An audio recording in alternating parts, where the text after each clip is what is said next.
এদিকে বন্দরনগরীর চট্টগ্রামেও অনেকটা স্থিতিশীল নিত্যপণ্যের বাজার কমতে শুরু করেছে সবজি তরকারির দাম, স্থিতিশীল মাছ মাংসের দামও। এ নিয়ে আরও জানাতে চট্টগ্রামের কাজির দেউড়ি থেকে সরাসরি যুক্ত হচ্ছেন সহকর্মী সুমন কুমার দে।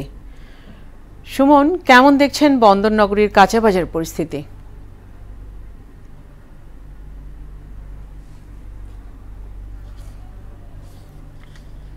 চট্টগ্রাম নগরীর যে কাজীর ডেরি কাঁচা বাজারে আমরা সকাল থেকে চট্টগ্রামের বিভিন্ন বাজারে ঘুরে দেখেছি।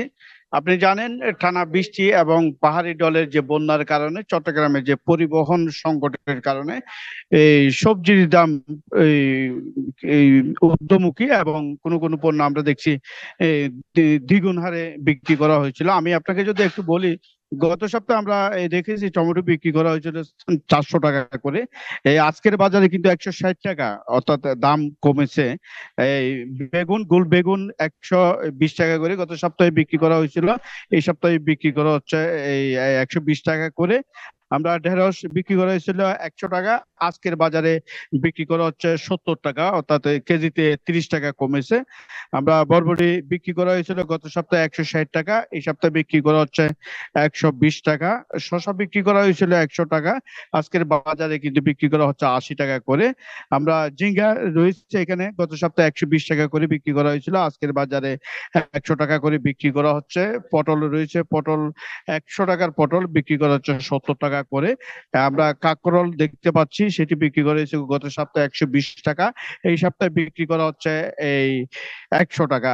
আর কাঁচামরিচ, কাঁচামরিচ 1000 টাকা পর্যন্ত বিক্রি করা হয়েছিল, আজকের বাজারে কাঁচামরিচ বিক্রি করা হচ্ছে 200 টাকা করে। আমরা দেখেছি আসলে এই নিত্যপণ্যের বাজার কমতে শুরু করেছে। এবং অন্যদিকে মুরগির বাজারে গত সপ্তাহে যে 180 টাকা করে বিক্রি করা হয়েছিল, এই সপ্তাহে বিক্রি করা হচ্ছে 170 টাকা করে। এই সোনালী মুরগি বিক্রি করা হচ্ছে 280 টাকা করে। আমরা অন্যদিকে দেখেছি ডিমের বাজার, ডিমও গত সপ্তাহে 170 টাকা ডজন প্রতি বিক্রি করা হয়েছিল, আজকের বাজারে বিক্রি করা হচ্ছে 160 টাকা করে, অর্থাৎ 10 টাকা কমেছে ডজন প্রতি। আর মাছের দাম কিন্তু অপরিবর্তিত রয়েছে। গত সপ্তাহে যে মাছ, যেমন লইট্টা মাছ বিক্রি করা হয়েছিল আপনার 280 টাকা করে, এই সপ্তাহে বিক্রি করা হচ্ছে। এখানে কিন্তু বাজারে প্রচুর মাছ রয়েছে।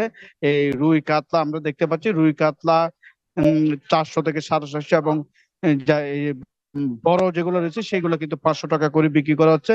ইলিশ মাছ রয়েছে, ইলিশ মাছ বিক্রি করা হচ্ছে আগের থেকে কিছুটা কমেছে, অর্থাৎ এই 14 থেকে 2000 টাকা পর্যন্ত দামের বিক্রি করা হচ্ছে। আমরা অন্যদিকে দেখেছি খাসির মাংস এবং গরুর মাংস আগের দামে বিক্রি করা হচ্ছে। তো এখানকার যারা ক্রেতা এই রয়েছে, অনেকের সাথে আমাদের কথা হয়েছে, তারা বলছে যে কয়েকদিন আগে যে দ্বিগুণ হারে যে সবজির দাম বেড়েছে সেটি কমতে শুরু করেছে। তারা বলছেন আরো কমে আসবে যদি বাজার তদারকি সংস্থা যারা রয়েছে তারা যদি সঠিকভাবে বাজার মনিটরিং করা হয়, তাহলে কিন্তু এই নিত্যপণ্যের বাজার সাধারণ মানুষের নাগালে চলে আসবে বলে তারা আমাদেরকে জানিয়েছেন। অন্যদিকে আমরা ভোক্তা অধিকার সংরক্ষণ অধিদপ্তরের কর্মকর্তারা আমরা দেখছি বিভিন্ন বাজারে তারা এই মনিটরিং করছেন এবং বাজার তদারকি করছেন।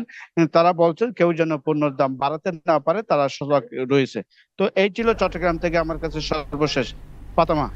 সুমন, আপনাকে ধন্যবাদ।